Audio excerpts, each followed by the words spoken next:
በስመ አብ ወወልድ ወመንፈስ ቅዱስ አሐዱ አምላክ አሜን። በክርስቶስ ክርስቶሳውያን በወልድ ወልዳን በመንፈስ ቅዱስ መንፈሳውያን ተባይልኩም ተስጉን የእግዚአብሔር አምላክ ቤተሰብ ናይ እመቤታችን ቅድስት ድንግል ማርያም ናይ ሓደራ ደቃ በስም እግዚአብሔር ፍጹም ሰላምታ ከመይ ወይላትኩም ከመይ ጸኒሓትኩም አሜን። እግዚአብሔር አምላክ ይመስገን ይልና ንሕነ መስግኖ ዛዕለት እዚኣ ወሲሁ አብድሜና ወሲሁ እነና ንስሐ ህይወት ወሲሁ ዛዕለት እዚኣ ዝሃበና ጌታና መድኃኒትና ኢየሱስ ክርስቶስ ተኸበረን ዝተመስገነን ይሁን። አዴና ቅድስት ድንግል ማርያም ቅዱሳን መላእክት ጻድቃን ሰማዕታት ኩሉ ጊዜ ተኸበረን ዝተመስገነን ይሁኑ። ከምና እግዚአብሔር አምላክ ፍቃድ ለማንቲ እንመሃሃረሉ ናይ ትምህርትና ርዕስ ዝሆን ኤፌሶን ምዕራፍ 6 ቁጥር 1 ኮይኑ ኃይለ ቃሉ ውልድኒ ተአዘዙ ለአዝማዲክሙ ይብል። ውልድኒ ተአዘዙ ለአዝማዲክሙ በግዚነ ውልድኒ ተአዘዙ ለአዝማዲክሙ ለግዚነ ደቀይ ውልድ ንስኻትኩም ደቀይ ሁለይ ለእግዚአብሔር አምላክ በእግዚአብሔር አምላክ ስም ወለድኩም ንዘመድኩም ተአዘዙ ዝብል ይሆን ማለት እዩ። ስለዚህ ዛ ኃይለ ቃል ዚዩ ዝተናገሮ መን እዩ እንተልና ሐዋርያው ቅዱስ ጳውሎስ እዩ። ሐዋርያው ቅዱስ ጳውሎስ ከምንት ንፈልጦ 14 መልእክቲ ዝጻሐፈ እዩ። ስለዚህ ኣብ ናይ ኤፌሶን ሓደ ዝኾነ ድማ ነየ ታይብል ደቀይ ወይ ከዓ ውልድ በእግዚአብሔር አምላክ ስም ንቤተሰብኩም እንታይ ጎሩ አኽብሩ ይብለና ማለት እዩ። ስለዚህ ጻሐፈሉ ምክንያት ንምንታይ ይቆም ኢሉ ምኽባር እንታይ ያድልዩ ንምንታይና ነኽብር ዝብል ክንሪና ማለት እዩ። ስለዚህ ሐዋርያው ቅዱስ ጳውሎስ ኤፌሶን ማለት ካብዘን ዮናናውያን ተባሂለን ሸውዓተ ቦታታት ዝፍለጣ ኮይነን መጀመሪያ ሐዋርያው ቅዱስ ጳውሎስ ዘምህራ ቦታ ያ ዳሓርካ ሐዋርያው ቅዱስ መጀመሪያ ዮሐንስ ወንጌላዊ ኸይድ ዘምህራ ያ ዳሓርካ ወንጌላዊ ሐዋርያው ቅዱስ ጳውሎስ ዘምህራ ያ ማለት እዩ። ስለዚህ ነቶም ህዝብ ዚቶም እለቱ ተዛረበ እኳ እንተኾነ ፍጻሜው ግን ንዓና ንውልድና መጨረሻ እስከ ዘለዓለም ዝነብር ህያው ቃል ስለ ዝኾነ ንኹልና ህዝበ ክርስቲያኒ ማለት እዩ። ስለዚህ እዚ ድወለልን ምንታይ እዩ እንተልና ክብሪ ምንታይ እዩ ንምንታይ ክብሪ አድልዩ ብዛዕባ ክብሪ ዝተዛረቡስ መጽሐፍ ቅዱሳዊ ብሉይና ሐዲስ እንታይ ይመስል ዝብል ብዝተወሰነ ክንሪና ማለት እዩ። ስለዚህ ታይን ከመጽድቅ ውእቱ ዝንቱ ዝንታይ እዩ ዝነግረኩም ዘለኹ ጽድቅ ስለ ዝኾነ ምኽባር እንታይ እዩ ጽድቅ ስለ ዝኾነ ንኾንቱ ነገር አይኮነን ዘለኩም ዘለኹ እንታይ ዳ እዚ ነገር እዚ እንታይ ስለ ዝኾነ ጽድቅ ስለ ዝኾነ ወቀዳሚ ትእዛዝ በውስተ ስርዓት አክብር አባከ ወእምከ እዚ ቀዳማይ ትእዛዝ ተዋሃበ ካንታ እዩ አክብር አቦኻ አዲኻ ዝብል እዩ። ቀዳማይ ትእዛዝ ዝወለ እንታይ እዩ ቀዳማይ ትእዛዝ ዝወለ እንታይ እዩ ቀዳማይ ትእዛዝ መዓዝ ተጻሒፉ ዝብል ደቂ ሰባት ድሕና ዝተፈጠርናሉ ዕላማ እግዚአብሔር አምላክ አመስጊና ዘለዓለማዊ መንግስተ ሰማያቱ ንምውራስ እዩ። ስለዚህ መጽሐፈ ሄኖክ ምዕራፍ 19 ቁጥር 24 እንታይ ዝብል ደቂ ሰባት ዝተፈጠሩሉ ብመጽሐፍ ቅዱስ ተጻሒፉ ብቀለም ብተበጽይጹ ንኽነብሩ ዘይኮነሲ ከም መላእክት ንኽነብሩ እዮም። ኮይኑ ግና ደቂ ሰባት በሕገ ልቦና ክነብሩ እንተለዉ ናይ እግዚአብሔር አምላክ ትእዛዝ ክነብሩ እንተለዉ ትእዛዙ አፍረሱ ይብል። ትእዛዙ ከፍርሱ እንተለዉ ታይ ተዋሃቦም ሕጊ ተዋሃቦም ሕገ ኦሪት ሕጊ ማለት ትእዛዝ ግበር አይትግበር ዝብል ትእዛዝ ተዋሃቦም ማለት እዩ። ስለዚህ እዚ ንአቦና ቅዱስ ሙሴ ኣብ ደብረ ሲና ዝተዋሃቦ 10 ትእዛዛት ኦሪት ኢልና ንጽውዖም ጌታና መድኃኒትና ኢየሱስ ክርስቶስ እዞም ነገራት እዚቶም ንኽንሰርሕ አዚዙና ማለት እዩ። እንታይ ዝብል ናይ መጀመርያ ወቀዳሚ ትእዛዝ አክብር አባከ ወእምከ አቦኻን አዴኻን አክብር። እዚ ከዓ ዝብለካ ዘለኹ እንታይ ስለ ዝኾነ ጽድቅ ስለ ዝኾነ ማለት እዩ። ስለዚህ አቦኻ አዴኻ ምኽባር እንታይ የድልይዎ አቦኻ አዴኻ ምኽባር ማለት ከንታይ ማለት እዩ አቦኻ አዴኻ ክብል ተሎ ብስም አቦን አዴን ክገልጾ እንተሎ እምበር ብስም ስላሴ ዝተፈጠረ ፍጥረት ኩሉ እንታይ ጎሮ አኽብሮ ይብል። ክብሪ ማለት እንታይ እዩ እግዚአብሔር አምላክ ለምሳሌ እግዚአብሔር አምላክ አኽብሮ ክንብል ተለና ንሰብ አኽብሮ ክንብል ተለና ፍጹም አፈላላይ ያለው በአኩርዎ ፍርህዎ በፍርህዎ አኩርዎ ይብል። እግዚአብሔር አምላክ በአኩርዎ እንታይ ፍርህዎ በፍርህዎ ድማ እንታይ ያለው አኩርዎ ማለት እዩ። ንደቂ ሰባት እንሆ ክብርን እግዚአብሔር አምላክ እንሆ ክብርን ዝተፈላለየ እዩ። እግዚአብሔር አምላክ እንሆ ክብሪ ፍጹም ዝኾነ ክብሪ እዩ። በዘይ ካንስኻ ንፍጥረታት ዝውሃብ ክብሪ የለን ይልናይና ንደቂ ሰባት እንኽብሮ ክብሪ ድማ ብፍጡርነቶም ወይ ከዓ ከማና ብምዃኖም ክንሆም ዝግበና ፍቅሪ ሓልዮት ኣሎ ማለት። ስለዚህ አቦኻን አዴኻን አክብር ይብል። ነዚ ሁሉ እዩ ጌታና መድኃኒትና ኢየሱስ ክርስቶስ ኣብ ኦሪት ዘፍጥረት ኩለይ አቦኻን አዴኻን አክብር ዕድሜኻ ንኽነውሓልካ አቦኻን አዴኻን አክብር። ለምሳሌ ኣብዛ ምድሪ እዚኣ ብዕድመ ነዊሕ ዝበሃል መን እዩ ኢልና አቦና ማቱሳላ እዩ። ማቱሳላ 969 ዓመት በዛ ምድሪ እዚኣ ዝነበረ እዩ። ማቱሳላ ንምንታይ እዩ 969 ዓመት ኣብዛ ምድር እዚኣ ነይሩ እንተልና እቲ ቀንዲ ምስጢሩ እንታይ እንተልና ኣቦና ኣዲን ብጥበብ ይኽብር ነይሩ ማለት እዩ ስለዚ ደቂ ሰባት ድሕና ኣቦናን ኣዴናን ክነኽብር ኣለና ኣቦናን ኣዴናን ኣይኮነን ብስም ስላሴ ዝተፈጠረ ሰብ ኩሉ እንታይ ክንገብረልና ክነኽብሮ ከም ዝግበና ጌታና መድሓኒና ኢየሱስ ክርስቶስ ኣብ ኦሪት ዘጸአት ምዕራፍ 10 ቁጥሪ 3 ጀሚሩ 10 ትእዛዛት ኦሪት ኢልና ንጽዋም ሂውና ማለት እዩ ካሊእ ከዓ እንታይ እዩ ካብኡ ሓሊፍና ኣይትቕተል ኣይትመነ ዝብል ኣይትመነ ናይ ነቃ ኃጢአት ኩሉ መሰረቱ እንታይ እንተልና ካብ ምምናይ ስለዚ ጅምር ማለት እዩ ካብ ምምናይ ደቂ ሰባት ድሕና ጽድቅ ክንሰርሕ ይኹን ኃጢአት ክንሰርሕ ይኹን መነሾ ካበዩ ካብ ህልናና ይጅምር ማለት እዩ ካብ ህልናና ይጅምር ስለዚ ህልናና ጽቡቕ ነገር እንድሕር ንምነ ኮይና እንታይ ኮንልና ናብ ጽድቂ ዕብየት ንዓበለና ሕማቕ ነገር ንምነ ተኮይና ካብ ህልና ይጅምር ማለት ስለዚ ኣይትመነ ናይ ካሊ ገንዘብ ናይ ካሊ ሃፍቲ ኣይትመነ ይብለና ስለዚ ምምናይ ታዩ እንተልና ናይ ካዘይ ኮነ ነገራት ንዓኻ ንኾውን ምምናይ ማለት እዩ ስለዚ እዚያቶም ክርስቲያናዊ ስነ ምግባራት ተባሂሎም ይግለጹ ማለት እዩ ስለዚ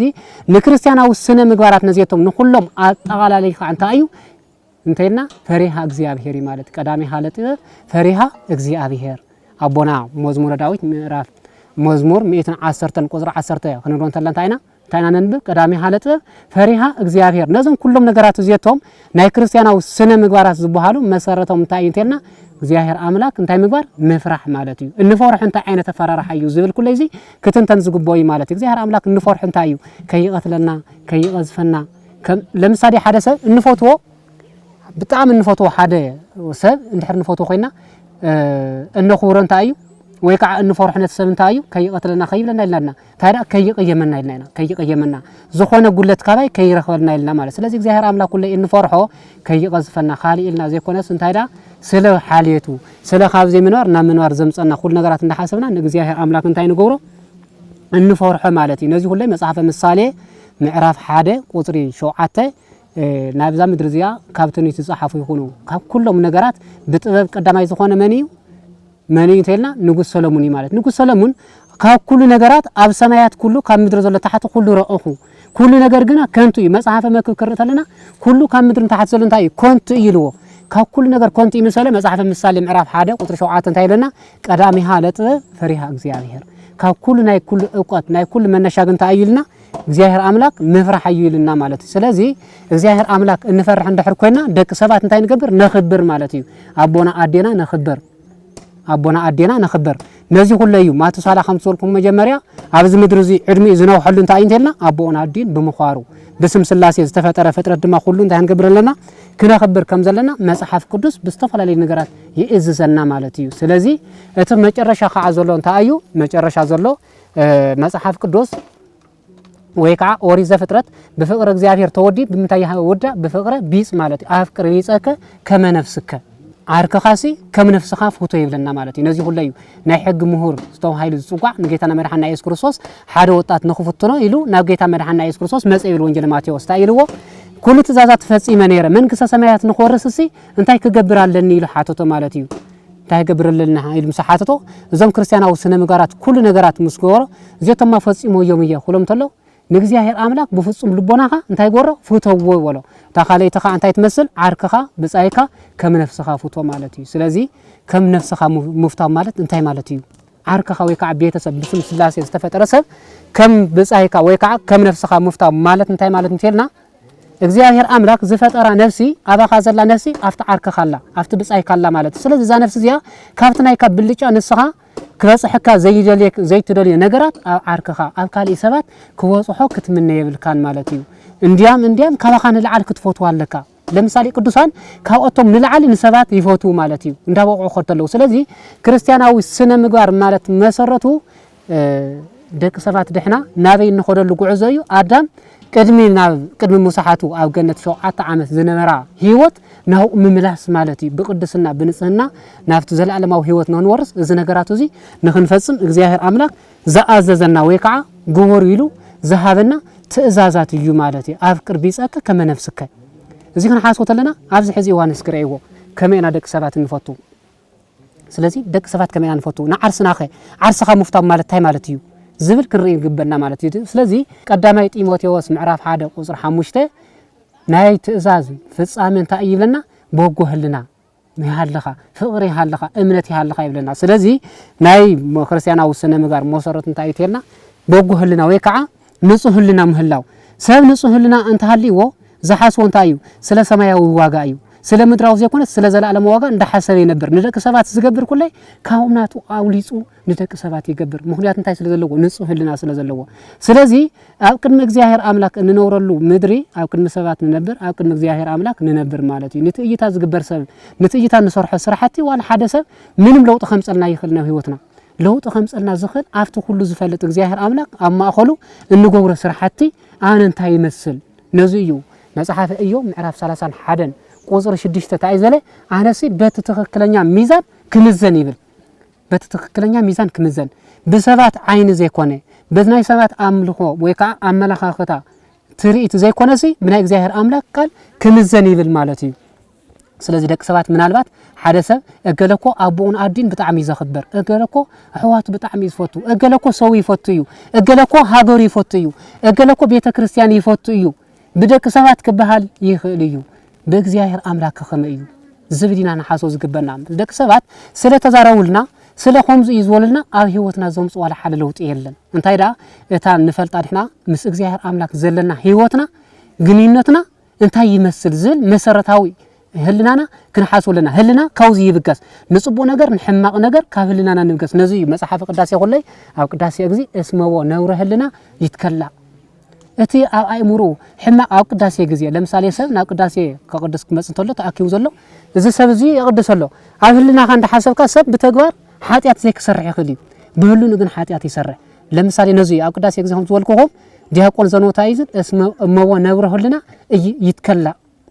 እቲ ሕማቕ ነውረ ህልና ኣተሓሳስባ ዘለዎ ካብቲ ቅዳሴ ዝቅደሰሉ ካብቲ ምስጋና ዝቀርበሉ ናይ ቦታ ናይ ቅዱስ ቤተክርስቲያን እንዳይበር ይልቀቅ ካውዚ ይውፃ ይብል ማለት ስለዚ ሰብ ከፊሉ ኃጢአት ወይ ከዓ በተግባር ኃጢአት ዘይክሰርሕ ከፊሉ ግን ኃጢአት ይሰርሕ በተሓሳስባ ሓሲዩ አውዚ ኮይኑ እገለኹም ዚ ዝገበረኒ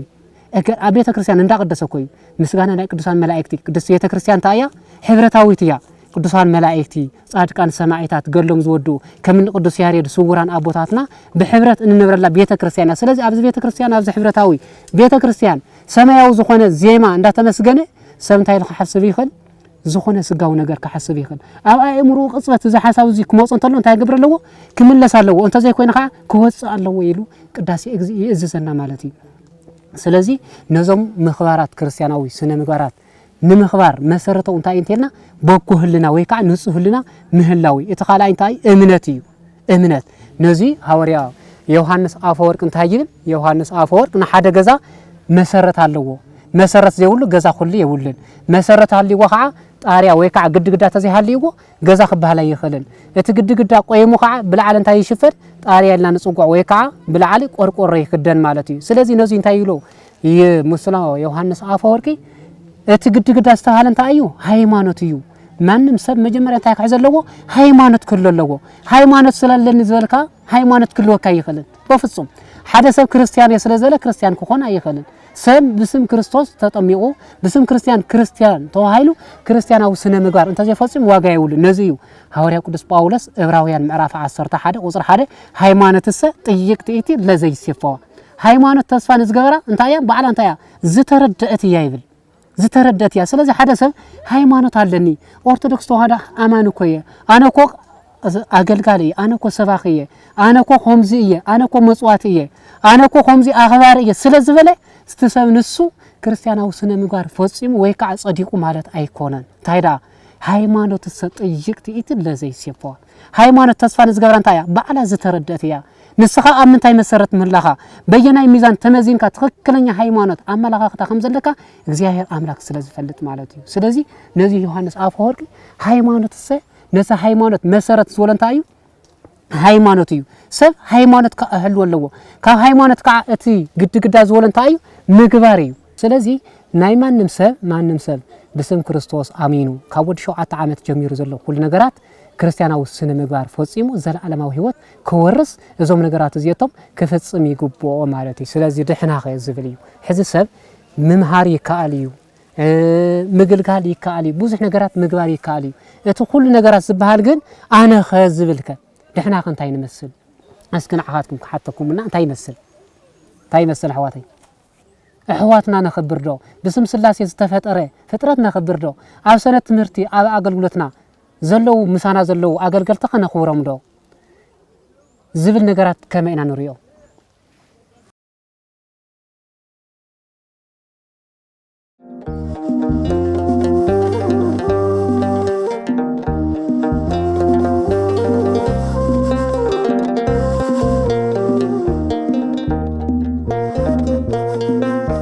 سي مجمريا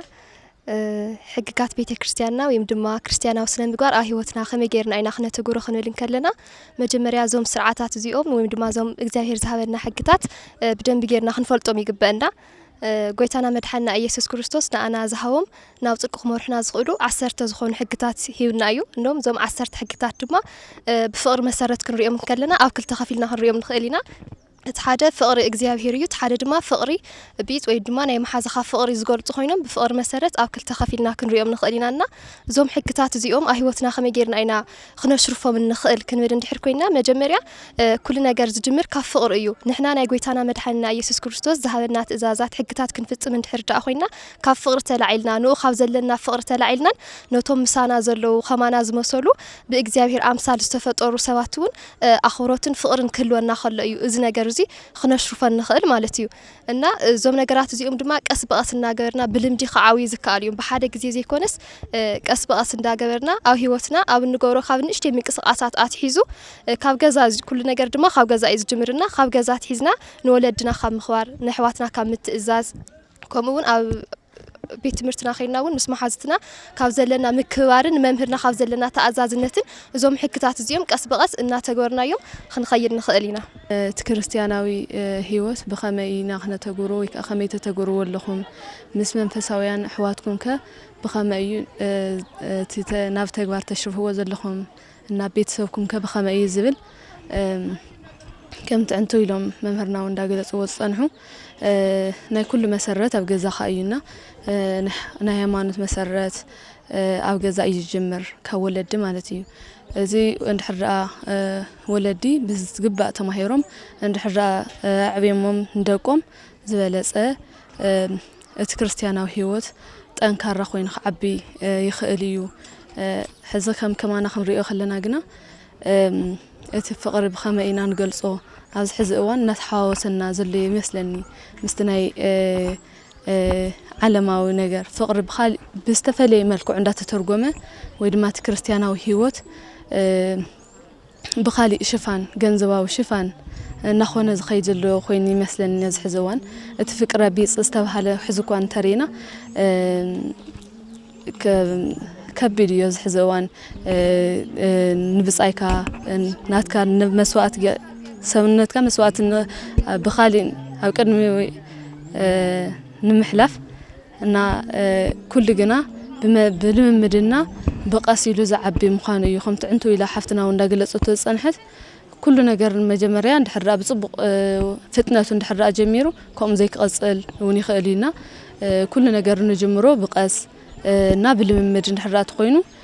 ዝበለጸ ውጽኢታማ ክንከውኒና እና ውጽኢታማ ዝኾኑ ቅዱሳንና ረአናኻ ኣሰሮም ምኽታል ናቶም ኣሰር ተኸቲልና ናቶም ንሶም ዝረኸብዎ መንግስተ ሰማያት ክንረክብ ኢና እና ብኸምዚ ይኸውን ዘለዎ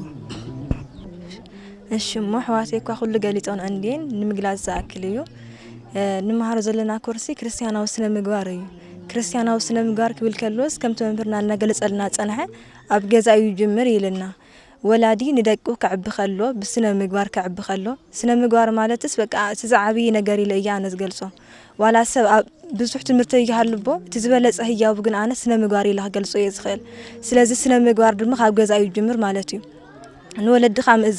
مئزاز ድማ كم تمرنا نمهرنا ጸንሐ ሓደ ናይ እግዚአብሔር አምላክ ትእዛዝ እዩ ማለት እዩ ስለዚህ ወላዲ ኣብ ስነ ምግባር ኣብ ደቅኻ ምዕባይ ኣትኪሩ ክሰርሕ ኣለዎ ማለት እዩና እታዓዊ ግደ ወላዲ ኣለዎ ብኣንጻር ድማ እቲ መንእሰይ ወለዶ ክሰምዕ ክኽእል ኣለዎ ኣነ ግን ኣብ ዝኽሪአ ከለኹ ንእስነት ዝብል ነገር ነትወለዶ ይገዛሎ መስለኒ ስነ ምግባር ንኸይኽተል በቃ ስነ ምግባር ዝብል ቃልስ ናይ መንፈሳዊ ገርና ንገልጾ ነገራቱን አሎ ስነ ምግባርስ ንኹሉ ነገር ይዝገልጽ ንኹሉስ መሰሪ ነገርና ስነ ምግባር ዝብል ነገር ክንጥቀመሉልና ብደም ገርና ክንነብረሉልና ኢለ ይሐስብ ስነ ምግባር ድማስ بدرجة أي زخير عسرت أبيت كريستيان عسرت له مالتي عسرت درجات له عسرت معركات مالتي قص بقص كم توصح يزرينا مالتي قطاس يكون كان نفط زعبي من قدي كتبصح تخيل سلازي كل ولدوس بتحت جمير كان لعلك خير كم زخيل كأمن خيل له تاو كم بيت كريستيان دما منفساو تمرتني إنا منفساو قبائي مالتي إذا منفساو قبائي دم عاوي نايسنا مقار بوتا أينا كلون ناي ممهار نايك عليك زيابير هرفان هاليو نافت نايسنا مقار بوتا بمسا اتنايسنا مقار هيوتون كاستخاخلي خيليو زبل ملأخت لاني بارياكم تمهرنا خمهرنا صنحو بزاع سنة مقاريو خريستيانا وسنة مقار مالتيو مجمرا مقار مالت اتحاسوانا اما لختنا نقلص له من قديو سلازي كل سبك خمسة فطر أو زعلم دق سبعة تسمع معي إحنا برت خوينو كم منجست أملاخ ورسنت خوينو صبوزنا خونا سنة مقار كله الله مالتيو سلز صبوزنا مقار كله خوين دما حق زياهير خبر له حق زياهير نولهم كازم عسرت قالات يوم كمتي أحواتنا هو الصوص أنحزم عسرت قالات أوريتك أخلتي مقالو ساتمون فقر زياهيرنا فقر بيصينا نمقالو مالتيو فقر زياهير نولهم كم تمام هنا هقول صوص أنحو بزيك على أملاخ يتملخ بزي شو أملاخ بكون تيتلعل كم أون سنة خرزون تخانو كافتم فقربيس نقول لهم كأم عادي هنا بهانا خير عيت قتلايت من زراي السراء ليس بجنزويت منا كمون نبز أكاب خفيت منا كم زول اللو مالتي سلازي كافتم تجلسوا كافتم أما برا عايزر كافت إزاز عادي هنا بهانا خير زولي مالتيو سلازي عادي حنا بخانا خرزول أما براعي تداس كوينو كفتم زهر ذهبنا تداتيو نستوت خبرنا دما كم تمهرنا حق الصوص أنحيخون كم تي ودع حق أنريا ولد زخار السب أو كلم زهر يخون أو كلم سب استخبر أيو سلازي ولدنا بمخوار كولدنا حلفناون استفعلوا كامنا زركو سوات بمخوار فقرنا بمجلس من قست أملاك نورس كم زلنا زهرون حقو عميت الناي مالتيو كابتو سهون سنة مقارس أو يهنس أنتي الناس مجمرة سنة مقارس يهنس ذل كاب جزء الجمر كاب جزء خاء وصي خاء محور سوني هن سنة مقار كاب محور سو حلفون هاي مارتناون سنة مقارس هنس يا مالتيو ها زخن الكلنا كاب بيت سوي خن جمر كل الكلنا زخن يخون مقصاصات خنا عب خلنا بيت سنة نمهرنا يوم زعاوي مالتيو نويت رسان حزمنا زخن بيت سنة أيام نم محور سنة زحاوسنا بيت سنة أيام تفاعل نجارس قولنا بالسنة مثل زي ما جمرها بالسو جميرو دحر إيدهم ما حوارسه كون حيمانتنا عبيجي سنة مقارنة هنا عبي الجام اللهم مالتيو كاو زي كابلنا سنة مقارنة حج سنة مقار تفاعل بالشو سنة مقار وعدنا يرى له كمونس تفاعل سواسس تفاعل بالشو سنة بسوالا شو سنة مقار كلهم يخليو سوالا شو سنة مقار كلهم دخلوا مخناتي له كم نوع على جليز حاسوا حدا زي مهارميو مالسي زي مهار ويك أخم تمهر نحقل صوت صنحو دون قرناس زتوالا شو أكايدا كلنا يجبر مالتيو مجمرة سخونة تسقم تفتر كوات تحاسبان ديو أتحاسبان عند حلو تعيق أخم سنة مقارناون زتوالا شو يخون سلزس زي مهارنا ويك أتقنيا من قد زي مفلاتنا حماق سنة مقار كله يجبر مالتيو كاو زي مهارنا حماق سنة مقار كله حالفو كاو توسخون ناناش حال ساعات كأتم هيرنا ونا تجار مش رافس دخمت كلنا يخلي سلازس حماق سنة مقار كلنا تجورم هنا دما زي مهارنا أو تجارات دما دخمات مهانان أحماق نتاك ويك أحماق سنة مقار كله يجورنا مالتيو نزخاب خمين نفوت حزبل حدا مجمرة كمناتي ملاخة يخون بناها من ملاخة حدا سوي هو تبتخينا من قد خمر رحت خوينو نبيتك زهر كقرر له بيتك زهر بقى الأملاك مالت له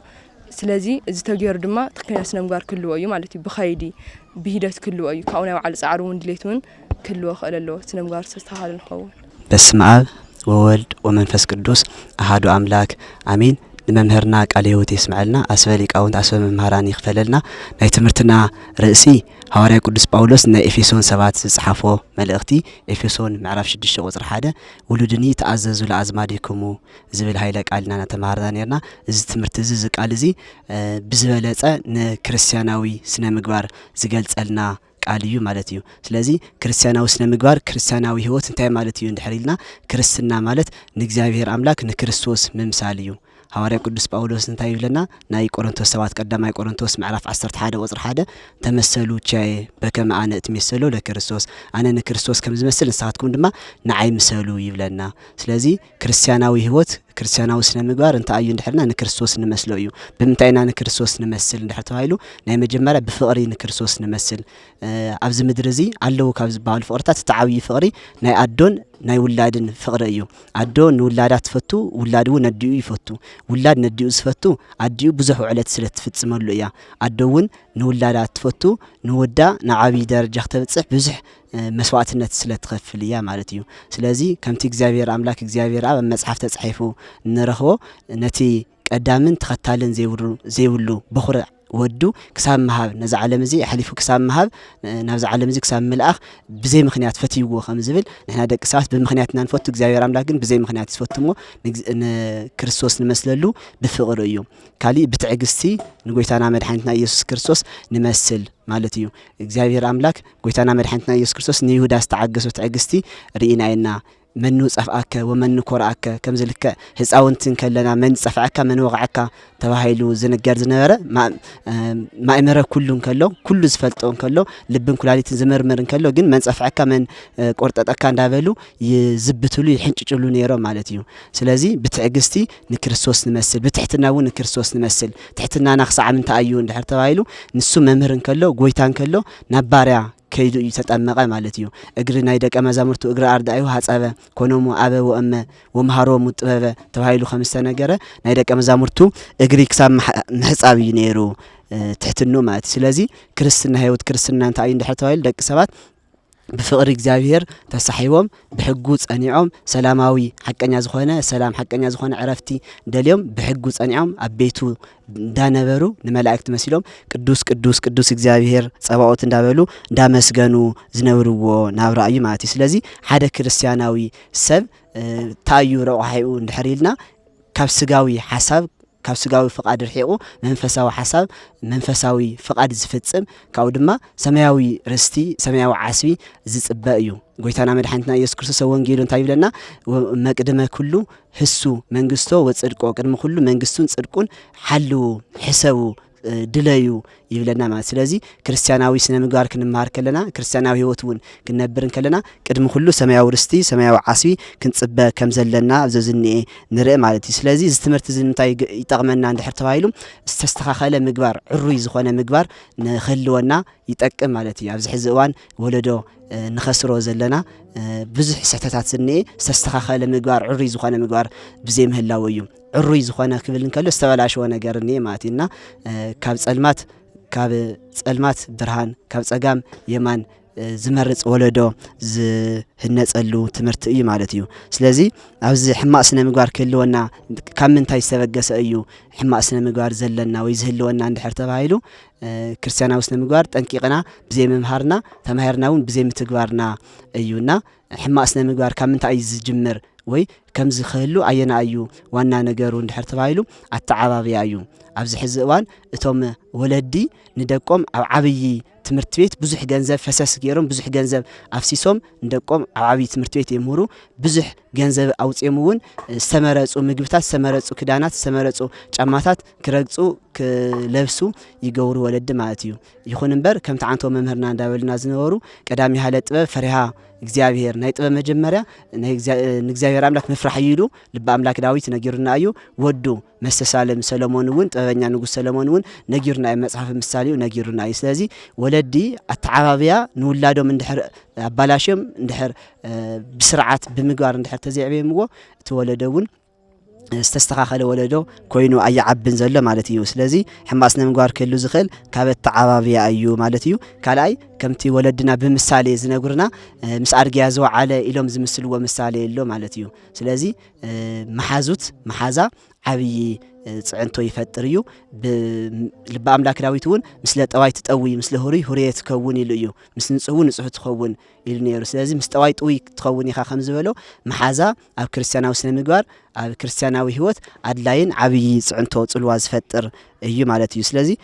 ጽቡቕ ስነ ምግባር ከመይ ገይሩ ክህልወና ይኽእል እንድሕሪልና ካባና እንታይ ይጽበ ጽቡቕ ስነ ምግባር ክህልወና ካባና እንታይ ይጽበ እንድሕር ኢሉ ኣብ ሰለስተ ከፊልና ሓጺርና ተትንሪኦ ይብል ትናይ መጀመርያ ካብ ወላዲ እንታይ ንጽበ ካብ በዓልናኸ እንታይ ንጽበ በዓልና ክብል ከለኹ ካብ ወጣት መናእሰይ ኣባጽሕ እንታይ ንጽበ ሳሳይ ድማ ካብ ሊቃውንተ ቤተ ክርስቲያን ካብ ቦታት ካህናት ካብ ቤተ ክርስቲያን እንታይ ንጽበ ዝብል ተትንርኢ ይብል እሞ ካብ ወላዲ እንታይ ንጽበ ዝብል ወላዲ ንውላዱ ብስርዓት ብምግባር ክዕበ ኣለዎ ኣብ ቤተ ክርስቲያን ኣብ ኣጸደ ቤተ ክርስቲያን ኣብ መቕደሱ ክዓብዮ ክኽእል እኒእዎ ማለት እዩ እዚ እንታይ ማለት እዩ ኣብ ኣጸደ ቤተ ክርስቲያን ዝዓበየ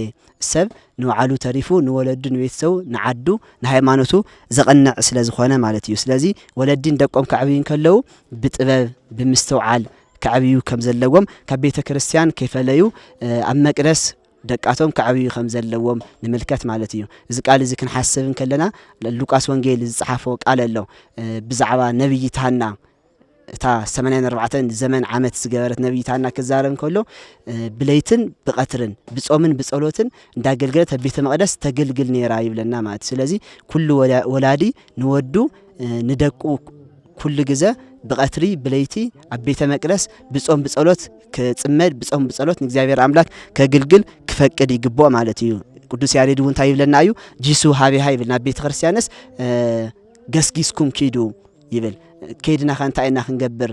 እንድሕር ተባሂሉ እያወጽኦ ኣፍኣ ወይ እይወጽእ ኣፍኣ ናብ በሪ ናብ ደገ ኣይወጽን ሓሊፉውን ኣይህብን ተኹላ መሳጢ በላዕ ተኹላውን ኣይረኽቦን ከም ዘለና ማለት ስለዚ ወለዲ ብጥበብ ምስተውዓል እንደቆም ኣብ ቤተ ክርስቲያን ክዓብዩ ኣለዎም እዚ ናይ ወላዲ ግደ እዩ ካው ናይ ሊቃውንተ ቤተ ክርስቲያን ግደ ከንታዩ ናህና ግደ ከንታዩ ተተዋይል ናይ መናእሰይ ግደ ክንርኢ ከለና ሊቀ ነቢያት ሙሴ እንታይ ይብለና ሊቀ ነቢያት ሙሴ ኣብ ኦሪት ዘዳግም ተሰአሎ ለአውከ ወይ ነግረከ ወለ ሊቃውንት ከኒ ይዜንውከ ነቡኻ ሕተቶ ክነግረካ እዩ ንሊቃውንት ኸውን ሕተቶም ከዝንትውልካ እዮም ይብል እሞ እዚ መንእሰይ እዚ እዚ ኣባጽሕ ወጣት መንእሰይ እዚ እንታይ ክገብር እኒእዎ ብክርስቲያናዊ ስነ ምግባር ክህነጽ እንድሕር ኮይኑ ክርስቲያናዊ ህይወት ንክርስቶስ መሲሉ ክነብር እንድሕር ኮይኑ እንታይ ክገብር እኒእዎ እንድሕር ተባሂሉ ነቦታቱ ኣብ እግሪ ቦታቱ ኮፍ ኢሉ ክመሃር ይግባእ ኒቆዲሞስ ኣብ እግሪ ክርስቶስ ተማሃሩ እዩ ክርስቶስ ቅዱስ ጳውሎስ ድማ ኣብ እግሪ ገማልያል ኮፍ ኢሎም ተማሃሮም እዮም ስለዚ ክንመሃር ይግባአና ተማሃርና ታቦታትና ዘምጽዋ ታቦታትና ሒዘምዋ ዝጸንሑ ርትዕትን ቅድስትን ዝኾነት ሃይማኖትና ንወለድ ንደቅና ንትወለዶ ክነመሓላልፍ ከይበረዝና ከይፋለስና ክንህብ ክንሕልፍ ይግባአና ማለት እዩ ካሊ ካብ ሊቃውንተ ቤተ ክርስቲያን ከንታይ ንጽበ እንድሕር ተባሂሉ ናይ ነፍሲ ምግቢ ናይ እግዚአብሔር ቃል እዩ ቅዱስ ቄርሎስ እንታይ ይብል ቃላት ይውለ እግዚአብሔር ሲሲታ ለነፍስ ቃላት ይውለ እግዚአብሔር ናይ ነፍሲ ምግቢ ናይ እግዚአብሔር ቃል እዩ ይብለናሞ ቅዱስ ቄርሎስ እዚ ቃል እዚ ክነግረና ከሎ ሊቃውንተ ቤተ ክርስቲያን እንታይ ክሓስቡን እዎም ናይ እግዚአብሔር ቃል ሞደሻ እዩ ሞደሻ ነቲ ገዋጥ ቁኑዕ ከም ዝገብር ልከ ናይ እግዚአብሔር ቃል እውን ነቲ ገዋጥ ዝኾነ ወለዶ ቁኑዕ ክገብሮ ይኽእል እዩ ነቲ ክፉእ ዝኾነ ወለዶ ርህሩህ የዋህ ክገብሮ ይኽእል እዩ እሞ ኣቦታት ካህናት ንደቆም ብምሓዝ እንደቆም ናይ እግዚአብሔር ቃል ብምምሃር እቲ ወለዶ ክህነጽ እቲ ወለዶ ብክርስቲያናዊ ስነ ምግባር ክህነጽ ብክርስቲያናዊ ህይወት ክመላለስ ይገብሩ እዮም ክገብሩ ይኽእሉ እዮም ማለት እዩ ከምዚ እንድሕር ኮይኑ እቲ ዓዲ ታይ ትኸውነላ ሰላም ትኸውነላ ሰውን ብሰላም ወፊሩ ብሰላም ይመለሰሎ ማለት እዩና ክብረት ያበለይ ቃል ህይወት ይስማለይ ኢንሻ አሜን ኩልኩም ቃል ህይወት ይስማልና እንግዲህ ከምዚ ተባሃለ እዩ أنت مجمرة زولنا يو لازم مديازي محبرة ومديا تكاتلو أما العالم تنورو حزب كريستيان أبيتم بوتانا حلو أبيتم بوتانا نور زي كله كاتاتر لنا حزب كريستيان كنقول زقبنا أنت أيو كنت تجلسه حواتنا حاتنا بدن بكريس أمو يوم مالتيو سلازي بيت كريستيان موسيو حدا وطات كريستيان أو سنة مقوارو كم حيش كم زلوا ناي ولد تاران تايو تيرنا ناي ولد تاران لهم حلافنا تلهم ናይ ወለድ እንታይ ኣሎ ሓላፍነት ኣለና ወለዲ ስለዚ ኣቦታት ኣዴታት ንደቅና ከመይ ጌርና ክንዕቢ ከም ዘለና ክርስቲያናዊ ስነ ምግባሮም ሓልዮም ኣዕውዮም ለምሳሌ ሓደ ኣቦ ወይ ከዓ ሓንታ ኣዶ ወደ ይፈትየ ደቀ ይፈትየ ዝል ወላድ እንተ ኮይኑ ንደቁ እንታይ ይጎረሎም ዝግበኦ ምድራዊ ርስቲ ሙራስ ጥራይ ዘይኮነ ዘለዓለማዊ ርስቲ ንኽወርሱ እንተ ገይሩ ሓደ ኣቦ ወዱ ወይ ከዓ ደቁ ይፈትይ ዝባል ሓደ ኣቦ እንታይ ንደቁ ዘለዓለማዊ መንግስተ ሰማያት ንኽወርሱ እንተ ገይሩ እዩ ማለት እዩ ስለዚ ወለዲ ከምቲ ዮሐንስ አፈወርቅ ዝወሎ ፍቅሪ ኣብ ምንታይ ትጅመር ወይ ከዓ ክርስቲያናዊ ስነ ምግባር ኣብ ትጅመር ተርና ኣብ ገዛ እያ ትጅመር እንዳገለ እንታይ ይመስሉ نا أجل بيت سمتاي موصل كان أجل متما زي كونه أجزا خمس تخال مسرتاوي تمهرتي أبوات قدسان وطات نتهوت زين ورا ما يكون نا قدسنا هيوت وصيهم تايدا بمصحف قدساوي هيوت سلازو خدو مالتي سلازي مصحف قدس نن قدس موسى ترينا سالا ادي بادي ስለተማሃረዩ ለኔ ዮሐንስ አፈወርቅ ዝተዋሃሉ ሊቃውንት ፍረተለና አዲያታቶም አባታቶም እንዳመሆሩ ስለዛዕወይዎም ማለት ስለዚህ ድሕና ኩሉ ወለዲ ንደቅና ክንገብሮ ዝግበና ኩሉ ነገር ክርስቲያናዊ ነገራት ክንፍጽም አለና ማለት እዩ ከምታ ሓውና ኩሉ ዝወላ ሓደ ናይ ሊቃውንቲ ዮሐንስ ወንጌል ምዕራፍ 21 ቁጥር 15 ጌታና መድኃኒና ኢየሱስ ክርስቶስ ንቅዱስ ጴጥሮስ ዘሃወ ሓደር ኣሎ ስምዖን ጴጥሮስ ወልደ ዮና ታፈቅረኒ ንፈድፋደ እምእሉ ስምዖን ወልደ ዮና ካብዞም ዝኔው ኩሎም ተፈትወኒ ዶ አውዞሎ ወግዝ የለሊ ከተአምር ከማና አፈቅረከ አነ ከም ዝፈትወካስ ንስኻ ትፈልጥ አውዞለል ጊዜ ሓደ ሓላፍነት ይዎ ነይሩ እንታይ ኢልዎ መጀመሪያ እቀብ ማሐሰይ ሓሉ እቀብ አባግእቲ አባግእ ማለት እዩ ገልገለ ሓሉ እቀብ አባግእቲ ኢልዎ መጨረሻ ዓበይት ሓሉ ስለዚህ ትቀንቲ መሰረታዊ ናይ ካህን ሓለው እንታይ እዩ ንስሓ መሓዝ ከም ዘሎ ኮይኑ ደቀ ያበየለው ክፍል ኣለዎ ምክንያቱ ሓንቲ ከተማ ወይ ሓንቲ ኩሉ ሰላም ዝመጽኻ ምንታይ ተርና ካብ ክርስቲያናዊ ስነ ምግባር እዩ ክርስቲያናዊ ስነ ምግባር እንተሃልዩ ወጣት ሰላም ይነበር ሃገር ሰላም ትነበር ሃገር ሰላም ትኸውን ብምንታይ ተርና ክርስቲያናዊ ስነ ምግባር ዘለዎ ወጣት እንተፈሪ እዩ ኣብ ቅዱስ ቤተ ክርስቲያን ሞጺው ኣብ ሰነ ትምህርቲ ሞጺን ተተማሂሩ እዩ እንተዘይ ኮይኑ ብምዝራብ ዝመጽ ለውጥ ኣይህልውን እንትንሪኦ ዘለና ኣብ ዓለም ዘሎ ቅልውላው ዝፈጥሮ ዘሎ እንታይ እንተርና ናይ ወጣት ኃይል እንታይ ይመስል ናይ ወጣት ኃይል እንታይ ይመስል ኣብ ቤተ ክርስቲያን ዘሎ ወጣት ክንደይ ይኸውን ኣብ ከተማ ዘሎ ወጣት እንታይ ይመስል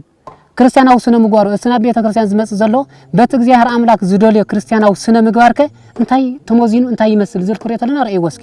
ነዚ ሉቃስ ወንጌል ምዕራፍ 17 ቁጥር 17 ካብሎም ጾም ዝደሓኑ ክንደይ ነይሮም 10 ነይሮም ካብቶም 10 ሓደ ዝደሓነ ናብ ጌታና መድኃኒና ኢየሱስ ክርስቶስ መውጽ እንታይ ኢልዎ አመስግንዎ እቶም 9 ሳብ የለው ኢልዎ ስለዚ ኣብ ቤተ ክርስቲያን ሕድት ክረአ ተሎ ኣብ ቤተ ክርስቲያን ዘሎ ወጣት ካብቶም 10 ዝተዋሃሉ ሓደ ዝመጽእ ካብ ሚእቲ ክንደይ ማለት 9 ካብ 9 ዝመጽእ ወጣት ጦፍኢ ዘሎ ማለት እዩ ስለዚ ወጣታት ንኽመጹ ከዓ ናይ መን ግድ ኣለዎ ናይ ወለዲ ናይ ሊቃውንቲ ግድ ኣለና ምክንያቱ ሕዚ ቤተ ክርስቲያን ጸልማት ለይቲ ክኸልጽ ክእል ሰብ ኣሎ ድዩ ንምንታይ ናይ ወጣት ክርስቲያናዊ ስነ ምግባር ስለተባእሰ ዝተባላሸዎ ማለት እዩ ስለዚ መንግስተ ሰማያት ንኽወርስ ዕላማ ዘለዎ ወደቅና ንፎቲና ንብል ወለዲ ሁለይ እንድሕራሊና ሊቃውንቲ ሁለይ ከምቲ ሓውና ዝበሎ ሰባክያን ወንጌል መምህራን አቅሽቲ ቀሳውስቲ ኩልና ናውዚ ትኩረትና ጌርና ወጣታት ክንሕዞም ይግበና ምክንያቱ ናይ ጌታ እግዚአብሔር አምላክ እወፎት ወካየ አውዝወልናዮ ፍቅሪ መሰረት ደቅኑ ሕልወሉ እንታይ ጌርና ትእዛዝ ሂውና ማለት እዩ ዛ ትእዛዝ እዚኣ ከዓ ዘየጥይቅ ትእዛዝ የለን ደቅና ክንሕሉ ኣለና አበኒኡ ሰንበት ትምህርቲ ይከታተሉ ደለው አበይ ይውለሉ ደቅኹም አበኒኡ ኢልና ንወለዱ ሁለይ ክንሓቶም ዝግበና መን እዩ ኣብ ንስሓቦ ወይ ከዓ መምህረ ንስሓይልና ንጽጉዖም ማለት እዩ ስለዚ ኩልና ወጣታት ኣብዚ ምድሪ እዚ እንነውረሉ ሓፂር ዘመን እዩ ኣብዚ እንነውረሉ ዘመን እንነብር ዘለዓለም እንነብረላ መንግስተ ሰማያት ንምንባር ስለዚ ኣብዚ እንነውረሉ ህይወት ኮይና ህይወት ክርስቲያናዊ ህይወትና በላሽና ኣብ ዘለዓለም ኣውሳት ካብ ምንባር እንታይ ዳ ክርስቲያናዊ ስነ ምግባርና ማሐሽና እንታይ ክገብር ዝግበኒ ኣነ እንታይ ካበይ መጽየ ይልና ጌታና መድኃኒና ኢየሱስ ክርስቶስ ዝወዓለልና ውለታ ክንሓስብ ይግበና ነዚ ኮይ መዝሙረ ዳዊት መዝሙር 115 ቁጥር 3 ታይዝም ምንተኑ አስዮ ለእግዚአብሔር በእንተ ኩሉ ዘገብረልይተ እግዚአብሔር አምላክ ስለዚ ገበረልይ ኩሉ እንታይ ክገብረሉ ይብል ስለዚ ወለዲ ይኹን ዲቃውንት ሁሉ ህዝበ ክርስቲያን እግዚአብሔር አምላክ ዝገበረልና እንታይ እዩ እስካ ሞት ፎቲና ቀራንዮስ ቀራንዮ እንመልከት ዮሐንስ አፈወርቅ እንታይ ይብል አውዚ ብዛዕባ ፍቅሪ መጨረሻ ጌታና መድኃኒና ኢየሱስ ክርስቶስ ኣብ ቀራንዮ ክሪኦ ተሎ አታ ንስኻ ይብል አታ ወለዶ ንስኻ ተመልከቶ ጌታና መድኃኒና ኢየሱስ ክርስቶስ ኣብ ቀራንዮ መስቀል ሒዞሞ ዘለው ሳዶር አላዶር በናት አዴራት ዝተዋሃሉ ቅንዋተ መስቀል ከይመስለካ እንታይ ዳ ናትካ ፍቅሪ እዩ ሆም ገይርዎ ይብል ስለዚ እዚ ኩሉ ነገራት ዝፈጸመልና ጌታና መድኃኒና ኢየሱስ ክርስቶስ ህይወት ዝሃበና አምላክ እንታይ ምክንያት ኣለና ክርስቲያናዊ ስነ ምግባራት ዝተዋሃሉ ንምጓሮም ቀለልቲ እዮም ምንም ክርስቲያና ካብ ቁርጽ ህልና ዝለዓል እዮም ስለዚ እዞም ነገራት እዚቶም ፈጺምና ናይ ዘለዓለማዊ መንግስተ ሰማያት ንክንወርስ እግዚአብሔር አምላክ ይርዳና ነዚ እትኸታተሉ ኩልኩም ነናይ በዓልትና ድርሻ ጌርና ኣነ እንታይ ኣበይ ነረ ሎማዓንተ ኣበይ ኣለኹ ጽባሕ ከናበየ ዝብል ነገራት ኣብ ህልናና እንዳተመላለሰ ክርስቲያናዊ ስነ ምግባራት ፈጺምና ዘለዓለማዊ ህይወት ንክንወርስ እግዚአብሔር አምላክ ይርዳና